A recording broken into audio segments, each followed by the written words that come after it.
সীমান্তে ভারতীয় নাগরিকের মাধ্যমে অবৈধ বাণিজ্য, বিজিবির হাতে ৮০ কেজি পণ্য জব্দ। চাঁপাইনবাবগঞ্জ থেকে মাহিদুল ইসলাম ফরহাদের দেওয়া তথ্যচিত্রে বিস্তারিত। বাংলাদেশ ভারত সীমান্তের সোনা মসজিদ স্থলবন্দর দিয়ে কতিপয় ভারতীয় নাগরিক বৈধ যাত্রী ভিসার আড়ালে অবৈধ বাণিজ্য কর্মকাণ্ড চালিয়ে যাচ্ছে বলে অভিযোগ উঠেছে। এ কাজে সহযোগিতা করছে সীমান্তবাকি এলাকার কিছু অসাধু বাংলাদেশি ব্যবসায়ী। বিষয়টি নিশ্চিত করেছেন 59 বিজিবি অধিনায়ক লেফটেন্যান্ট কর্নেল গোলাম কিবরিয়া।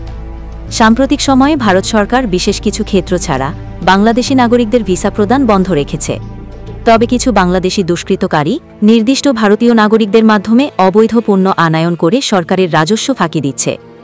নিয়ম অনুযায়ী একজন যাত্রী কেবল ব্যক্তিগত ব্যবহারের প্রয়োজনীয় মালামাল বহন করতে পারেন, কিন্তু এক্ষেত্রে বিপুল পরিমাণ ব্যবসায়িক পণ্য বহন করা হচ্ছে।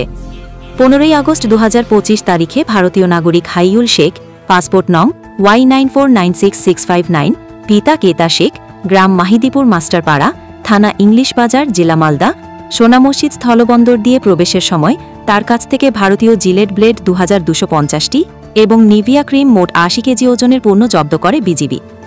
আইন শৃঙ্খলা বাহিনী জানিয়েছে, সোনা মসজিদ আইসিপি দিয়ে এ ধরনের অবৈধ কর্মকাণ্ড রোধে করা নজরদারি চলছে। পাশাপাশি বাংলাদেশি অসাধু ব্যবসায়ীদের চিহ্নিত করে আইনি ব্যবস্থা নেওয়ার উদ্যোগও চলছে। নিউজ ডেস্ক, দৈনিক সময় কাগজ।